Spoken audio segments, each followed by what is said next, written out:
Wakil Presiden Gibran Rakabuming Raka meninjau langsung layanan lapor Mas Wapres di Istana Wakil Presiden RI Jakarta. Hari ini merupakan hari kedua pembukaan posko pengaduan.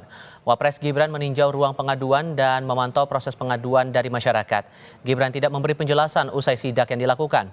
Hingga Selasa siang tercatat 72 aduan diterima layanan lapor Mas Wapres. Sementara kemarin tercatat 63 aduan masyarakat. Sementara laporan melalui WhatsApp belum terdata.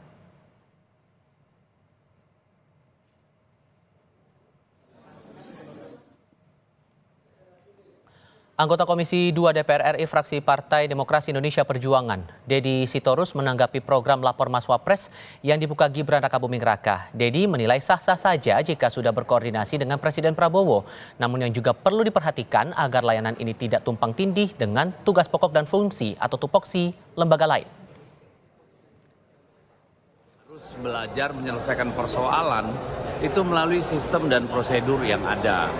Supaya jangan jadi akhirnya menimbulkan kebingungan dan potong-potong kompas. Harusnya tugas wakil presiden itu kan memastikan membantu presiden ya supaya seluruh perangkat-perangkat pemerintahan yang ada itu bekerja maksimal. Jadi nggak perlu lapor wapres. Nanti kalau semua masalah republik ini lari ke wapres, emang kuat nyelesain kan? Itu problem. Tapi ya terserah aja. Pengumuman layanan lapor Mas Gibran disampaikan Wakil Presiden Gibran Rakabuming Raka melalui akun media sosial resminya. Gibran mengunggah poster berlatar biru dengan ilustrasi wajahnya. Pelapor dapat datang langsung ke posko pengaduan di Istana Wakil Presiden Jakarta atau membuka pengaduan lewat WhatsApp. Dan dalam poster yang terlihat di layar kaca saudara, tercantum informasi aduan warga dibuka pada Senin hingga Jumat pukul 8 pagi hingga 2 siang waktu Indonesia Barat. Aduan dibuka di Istana Wakil Presiden berlokasi di Jalan Kebon Sirih, Jakarta Pusat. Kami bahas program layanan lapor Mas Wapres ini bersama dengan para narasumber. Bergabung saat ini pengamat kebijakan publik Agus Pambagio dan tenaga ahli utama Kantor Komunikasi Kepresidenan Prita Laura. Selamat sore semuanya, apa kabar? Sore. Terima kasih sudah bergabung bersama kami dalam diskusi Kompas Petang kali ini. Mbak Prita, saya mau pastikan dulu untuk program lapor Mas Gibran ini, apakah sudah diketahui juga oleh Pak Prabowo bahwa akan ada posko pengaduan di Istana Wakil Presiden? Atau ada bagaimana bentuk koordinasinya sejauh ini? Pasti sudah diketahui, tidak mungkin dilakukan tanpa pengetahuan. Jadi saya mau sampaikan di sini, ini adalah program yang terintegrasi dengan program-program lapor yang sudah ada saat ini. Kita tahu ada SP4N lapor. Lapor Mas Wapres ini akan terintegrasi. Jadi ini bukanlah sesuatu yang berdiri sendiri, sesuatu yang akan terintegrasi. Kenapa perlu dibuka lagi kanal seperti ini? Ini fungsinya adalah hanya memaksimalkan laporan-laporan masyarakat. Jadi ada sebuah kanal baru yang kemudian dibuka oleh Mas Wapres. Nah, nanti kemudian akan terintegrasi dengan sistem yang sudah ada saat ini. Masyarakat sudah bisa melaporkan saat ini melalui kanal SP4N lapor. Nah, di kanal inilah kemudian nanti akan dikelola, kemudian di clustering sesuai dengan bagaimana isi pelaporan tersebut. Kemudian di sana juga ada proses verifikasi, dan setelah itu kemudian akan disampaikan kepada kementerian lembaga yang kemudian menyelesaikan hal ini. Kenapa perlu hal ini ada? Karena di sini ada proses juga pengawasan. Jadi di sini melalui Mas Wapres juga kemudian apakah ada ini sudah berjalan atau tidak. Di dalam SP4N lapor pun juga sebenarnya juga sudah ada pengawasan. Nah, ini lagi-lagi fungsinya adalah memaksimalkan. Kemudian juga lagi kenapa perlu juga ada hal ini sebagai seorang pejabat publik yang ini adalah artinya adalah pelayanan publik ya. Perlu kemudian mengetahui sebenarnya masyarakat ini memiliki masalah apa. Ini merupakan bagian dari mitigasi isu. Sebenarnya bagaimana sih masyarakat terhadap kebijakan seperti ini, masalahnya ada di mana. Semua laporan ini nanti akan menjadi satu bentuk masukan juga kepada Mas Wapres begitu, untuk kemudian menjadi bahan evaluasi, menjadi bahan untuk mengembangkan kebijakan-kebijakan publik yang ada. Karena di dalam laporan Mas Wapres ini bukan hanya ditampung masalah keluhan, tapi juga banyak masyarakat yang punya berbagai ide. Saya sebagai tenaga ahli di Kantor Komunikasi Kepresidenan saja banyak sekali orang yang memberikan masukan kepada saya. Ini harusnya begitu. Namun dengan kanal ini berbagai masukan masyarakat, pemikiran, hal-hal baik, praktek baik di masyarakat maupun juga terutama di daerah ini bisa disampaikan Oke. melalui kanal-kanal ini. Eh, Ya. ada upaya memaksimalkan di sini Pak Agus, makanya kemudian dibukalah lapor di kantor Istana Wakil Presiden. Menurut Anda ini efektif? Begini, ini bukan yang pertama kan ya. Dulu 7-8 tahun yang lalu saya pernah membuat sendiri untuk namanya protes publik dan itu menampung begitu banyak. Saya kasih moto 2 kali 24 jam selesai. Kenapa saya bisa lakukan itu? Karena saya bukan bagian dari suatu sistem kenegaraan. Saya dari publik. Nah itu lalu diambil sebagian oleh UKP 4. Waktu itu bikin lapor, kemudian zamannya itu zaman Pak SBY. Kemudian zaman Pak Jokowi ada lapor dari KSP. Nah, saya nggak tahu ini konektivitasnya kemana, tapi namanya sama. Pokoknya anulah, menerima laporan masyarakat. Nah, yang saya khawatir, pengalaman saya, komunikasi itu selalu dilakukan. Saya waktu itu pakai 2 kali 24 jam. Jadi sampai di mana saya tetap harus laporkan.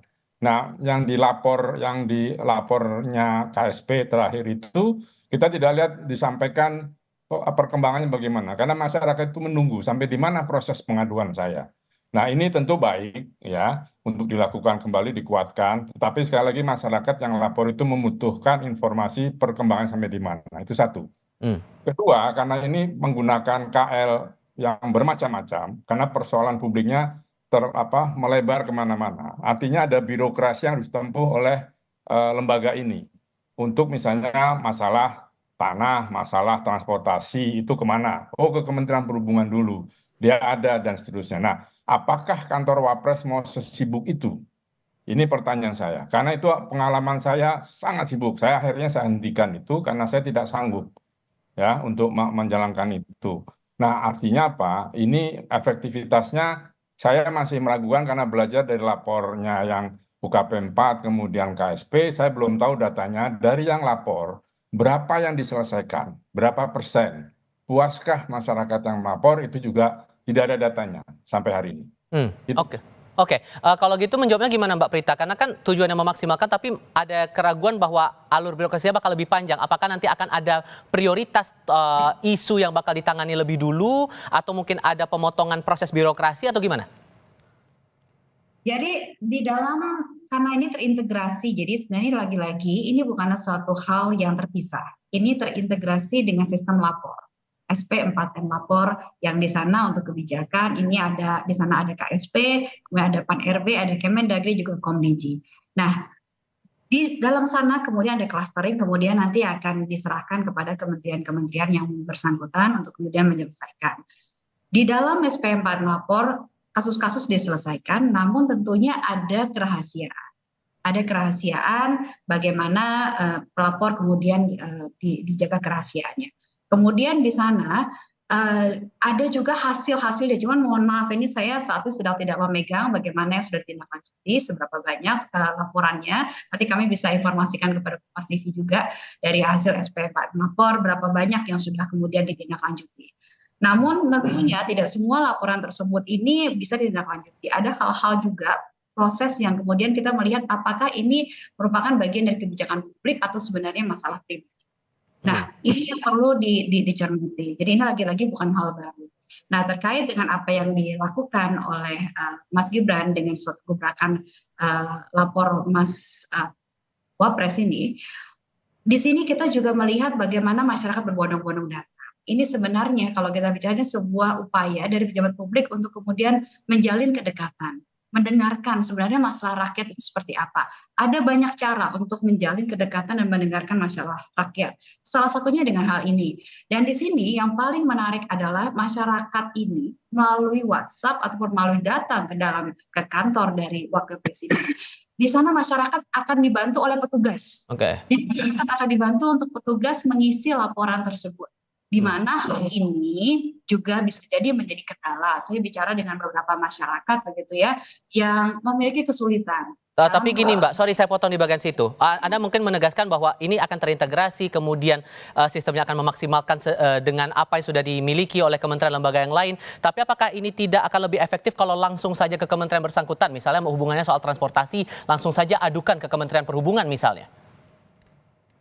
Kalau kita ibaratnya begini logikanya, kalau kita lebih banyak kanal telepon aduannya diperbanyak, apakah itu akan menghambat? Tidak, itu artinya akan menampung lebih banyak. Karena ujung-ujungnya akan dikelola lewat kanal yang sama, lewat saluran yang sama SP4 lapor.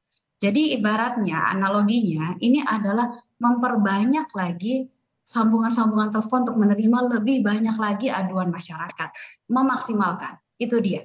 Ini Oke. yang sebenarnya disampaikan. Jadi lagi-lagi ini bukanlah sesuatu yang terpisah. Ini sesuatu yang terintegrasi agar menampung lebih banyak lagi. Buktinya kita lihat antusiasme masyarakat, artinya adalah masyarakat ini membutuhkan hal ini. Ini yang ingin dijawab lewat program ini. Nah, kalau begitu Pak Agus, kalau Anda mencermatinya agar semua jadi link and match sesuai dengan semangatnya pemerintah untuk memaksimalkan laporan-laporan yang ada dari masyarakat ini, apa yang perlu diperhatikan betul? Gini, masyarakat Indonesia itu akan happy, senang kalau dia bisa bertemu langsung dengan pejabat tertingginya, dalam hal ini Wapres. Apakah iya Wapres akan meladeni semua itu? Anda ingat kasus Ahok itu bagus sekali, karena dia terima, dia bereskan, segala macam cepat. Sekali lagi, ini pekerjaan yang harusnya bukan pekerjaan Wapres, tapi orang datang ke kantor Wapres hanya ingin ketemu dulu. Ini loh kasus saya Pak, tolong dibereskan. Nah, berapa lama dari dia menyerahkan itu menjadi tolok ukur keberhasilan dan kepuasan dari pelapor. Nah, yang ada, karena kita punya sistem birokrasi tidak bisa menerabas meskipun itu terkoneksi, menerabas di kementerian-kementerian yang langsung membawa itu. Itu ada prosedurnya. Ya, jadi tidak perlu ditabrak semuanya, itu ada prosedurnya. Nah, itu berapa lama? Apakah bisa itu disampaikan kepada masyarakat? Contoh saya lakukan dulu 2 kali 24 jam selesai. Saya hanya telepon saja, apakah dia di Rut Bank, di Rut PLN, di Rut Pertamina, macam-macam, atau bahkan menteri saya telepon bisa selesai. Saya orang luar, tapi dalam sistem birokrasi itu tidak bisa seperti itu. Ada aturannya, ada peraturan yang membawahi. Nah, seberapa cepat ini akan bisa dilakukan? Karena ini pekerjaan Wapres loh. Kalau pekerjaan gubernur atau bupati itu masih bisa dimaklumi. Ini artinya seluruh Indonesia. Orang datang dibatasi atau tidak. Orang akan kecewa ketika datang, dia tidak bisa berhadapan dengan Wapres. Kalau itu yang karena orang Indonesia pengen sekali ketemu muka, tidak hanya mengadukan, tapi bisa berbicara salaman dan foto. Ini menghabiskan waktu loh. Itu saya cuma pertanyakan bagaimana memanage Wapres ini supaya efektif pekerjaannya. Kan bukan ini saja. Oke, idealnya kalau menurut Anda harus berapa lama butuh waktu untuk bisa menyelesaikan masalah satu aduan saja? Ya, semakin cepat semakin baik, tetapi sekali lagi ini birokrasi. Jadi tidak bisa misalnya tadi kasus transportasi, saya naik kereta bukan ini ngadu ke sini. Kan lapor ini atau apapun namanya, dia akan mengkona ke perhubungan lalu ke kereta api misalnya. Dan itu kan perlu waktu. Nah, bagaimana caranya mempercepat? Apakah kerja 24 jam 3 shift misalnya? Karena masyarakat itu menunggu, dia berharap sudah bertemu langsung, dia sudah tahu kapan selesainya. Oke. Nah, ini harus dijelaskan. Apapun perkembangannya, sampai tidak selesai harus disampaikan. Ini pekerjaan bukan pekerjaan mudah. Ini lebih sulit dari mengerjakan sebagai tugasnya Wapres. Karena ini dengan masyarakat loh, hati-hati saja. Oke, kalau begitu Mbak Prita, jadi targetnya sejauh ini satu aduan misalnya diterima oleh Istana Wakil Presiden akan diselesaikan dalam waktu berapa hari atau berapa lama? Baik, kalau bicara soal penyelesaian tentu kita tidak bisa menyamaratakan. Contoh misalnya kalau ini ada bicara mengenai konflik lahan, penyelesaiannya tentu tidak bisa dalam hitungan hari. Namun yang pasti adalah berdasarkan sistem dari SP4N Lapor, Admin Nasional akan melakukan telaah dan verifikasi atas pengaduan paling lama 3 hari kerja.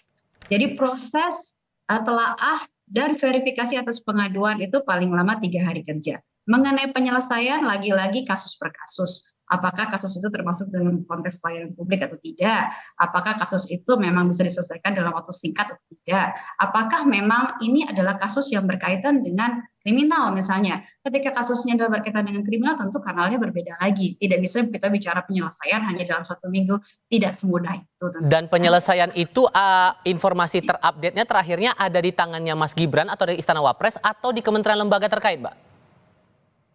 Dalam konteks SP4N Lapor, ada laporan dari seluruh kementerian negara yang terlibat di sana menjadi satu lapor. Dan kemudian nanti juga ada laporan berdasarkan clustering dari masing-masing kementerian lembaga yang kemudian bertugas untuk follow up dari aduan tersebut. Namun, tapi hati-hati loh Mbak Prita. Di sisi lain, ya Mas. Ya, hati-hati Mbak Prita, pengalaman saya dulu, 50% dari pengaduan itu fake, palsu. Ya. Nah, bagaimana memverifikasinya? Itu pengalaman saya 50% Pak, ada orang ngetes, ada orang cuman pengen tahu ini bagaimana gitu. Begitu kita selidiki masuk semua sistem, wah ini bohong. Nah, Oke. ini yang harus bisa diverifikasi secepatnya. Oke, singkat saja Iya, Mbak Prita. betul. Iya, betul, Mas. Jadi memang kita proses verifikasi ini menjadi sangat penting karena itu tadi palsu bisa jadi memang kita juga banyak temukan juga Mas di SP4 yang lapor. Jadi memang proses verifikasi dilakukan, ada target dari para petugas untuk melakukan verifikasi ini adalah 3 hari kerja. Verifikasi atas pengaduan tersebut apakah ini palsu atau tidak, dan tentunya ada kelengkapan data-data Baik. yang harus dilakukan agar jangan sampai ini merupakan satu fitnah.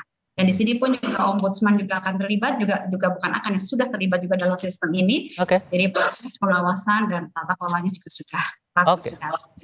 Oke, Mbak Prita mewakili Kantor Komunikasi Presiden dan Mas Agus Pambagio, terima kasih banyak sudah berdiskusi bersama kami kali ini. Sehat selalu semuanya. Selamat sore.